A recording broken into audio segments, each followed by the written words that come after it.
Imagine being a little girl watching your basketball hero dominate the game. Now imagine years later, that same hero is standing in front of you, praising your greatness. For Caitlin Clark, that moment happened with Maya Moore. All I ever wanted to do was meet her. I didn't have a phone. My dad didn't have his phone, so I just ran over. It's like, can you sign my shirt? Signed my shirt, gave her a hug, ran away. It's like the most vivid memory I have of like women's basketball growing up, and like honestly, like I still tell everybody that story because it meant so much to me. It's like Rookies are supposed to struggle. They're supposed to take time to adjust. But Clark, she adjusted immediately. Instead of hitting the rookie wall, she only got better as the season went on. She wasn't just breaking records, she was changing the way people viewed rookie seasons. Clark's record-breaking season does more than add numbers to her resume. It sends a message to the WNBA, to her critics, and to the fans. She's not just a great rookie, she's a generational talent. And the scary part? This is just year one. Sheryl Swoopes, a four-time WNBA champion and Hall of Famer, made it clear from the start she wasn't a Caitlin Clark believer. She questioned if Clark could handle the physicality of the WNBA. She suggested that Clark's popularity was overhyped. She even made backhanded comments about Clark's rise, implying that other players weren't getting enough credit. But then came Cynthia Cooper, one of Swoopes' former teammates and the first ever WNBA MVP. Cooper publicly defended Clark, calling her one of the craftiest players she's ever seen. She was carrying the weight of an entire league's future on her shoulders.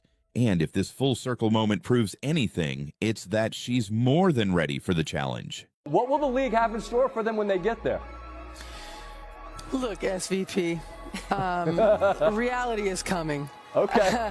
You know, there's levels to this thing, and that's just life. We all went through it. Of course. And you see it on the NBA side, and you're going to see it on this side, where, you know, you look superhuman playing against 18-year-olds, but you're going to come with some grown women that have been playing professional basketball for a long time. What is she doing for the WNBA? Obviously, Caitlin Clark effect, being able to come in, but what I think is what she brings. Yeah. Coming from the college zone, there's a lot of great rookies that have come in. She's definitely spearheading it all. She acknowledged that Clark had transformed the Fever franchise overnight. She recognized that Clark wasn't just playing well, she was elevating the entire team. When one of the most respected Indiana Fever legends gives you that kind of praise, it's hard for critics to keep their argument alive. Clark's redemption story was never about words, it was about actions. Clark didn't clap back at critics. She didn't engage in the off-court drama.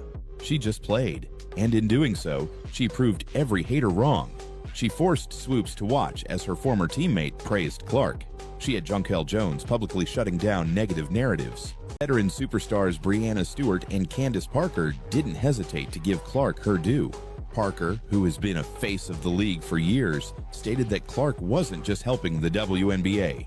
She was changing the game of basketball, period. I think that's what she's done for the game, you know, in general. I don't say women's basketball, I say the game of basketball, period. You want to see a show, and I think that that's the biggest thing. You always talk about Steph being a showman. I mean, this is a showman right here. Yes. You're able to have sellout crowds to come and see you play. You have student sections that hate you, that want you to lose. That's what sports is, and that's what competition is, and Caitlin's brought all of that and some. She compared Clark's star power to Steph Curry's influence in the NBA, saying Clark had become a must-watch attraction that fans simply couldn't ignore. That's how many WNBA records Caitlin Clark rewrote in her first season alone. From assists to three-pointers to all-star votes, she didn't just make history, she erased the old records and built new ones in their place. But the real question is, how did she do it? Let's break down the numbers that even Clark's biggest critics can't argue with. When Caitlin Clark stepped onto the court for her WNBA debut, expectations were sky high. But instead of crumbling under the pressure, she thrived.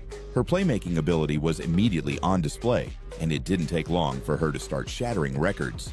On to Caitlin Clark and then use her as, like, I guess, like this fuel to be able to be the way that they want it to be. They want her to be the representation of their racism and you know, like their view on the world, and she's not like that. She stated plainly that Clark wasn't the player people tried to make her out to be. She was just a basketball star who deserved respect. Her words shifted the conversation, forcing people to separate Clark from the drama. And in doing so, Jones made it clear Clark belongs in the WNBA, and no one can take that away from her. Tamika Catchings, the Indiana Fever legend, steps in. She's changing the WNBA permanently. More fans are watching, more kids are picking up a basketball, more companies are investing. And this is just her first year.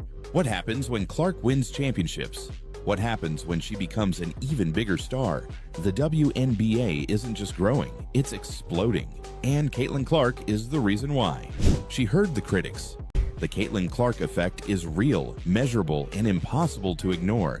For Caitlin Clark, the WNBA was growing, slowly. After Caitlin Clark, it exploded.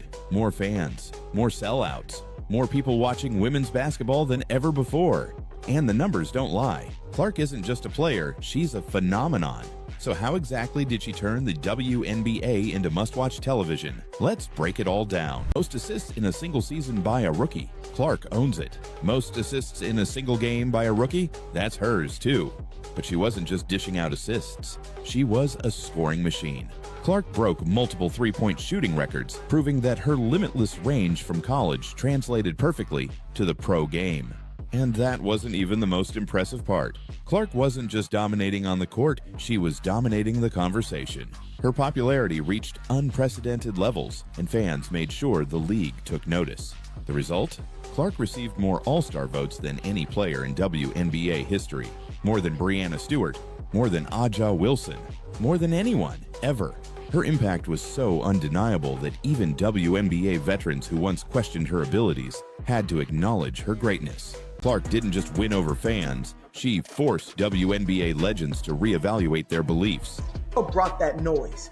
And the fact that she can knock down the NBA three-pointer, especially back then, and still get to the rim when you play up on her, like she was cat quick, she just really brought the complete package. She's not just a three-point shooter. She's a great passer, not a mediocre passer, not so-so. She is a great passer. She made believers out of doubters. And the best part? She's just getting started. From Cheryl Swoops questioning her toughness to Jonquel Jones shutting down false narratives. Be careful when you say like the Fever fans, because I don't think it's the Fever fans. I think it's the people that wanted Caitlin Clark to be a certain type of way and they thought that she was. And so they became Caitlin Clark fans, assuming that. And then they realized like, oh no, she's actually not racist. Caitlin Clark's rookie season wasn't just about breaking records. It was about silencing doubters. So how did Clark flip the script and force even her biggest critics to respect her? Let's break it all down. By mid-season, Taurasi's tone changed. Instead of talking about Clark's weaknesses, she was suddenly talking about Clark's work ethic, her ability to handle pressure, and her love for the game. Taurasi even went as far as to embrace Clark post-game, offering her respect in front of the cameras. This wasn't just a small moment, it was a complete reversal. But Taurasi wasn't the only MVP to admit Clark was the real deal. Lisa Leslie made headlines when she publicly stated that Caitlin Clark and Angel Reese should share the Rookie of the Year award. For Clark, WNBA arenas rarely sold out.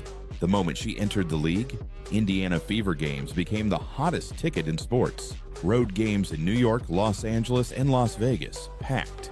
Even teams that never struggled to sell tickets, like the Chicago Sky and Phoenix Mercury, saw Clark-related attendance spikes. And it wasn't just in-person crowds, TV numbers skyrocketed too. The Indiana Fever's debut game shattered viewership records, pulling in millions of viewers, more than some NBA playoff games. ESPN, ABC, and CBS started prioritizing WNBA broadcasts like never before. Why? Because people were tuning in specifically to watch Clark play. She's pulling in endorsement deals at an unprecedented rate, becoming the most marketable WNBA player of all time. Her jersey sales, the highest in league history. Her sponsorship deals, Nike, Gatorade, and dozens of other global brands are lining up. No other rookie has ever had this level of commercial appeal. Clark's impact isn't temporary. She's changing the WNBA permanently. The WNBA isn't just growing, it's exploding. And Caitlin Clark is the reason why. She heard the critics.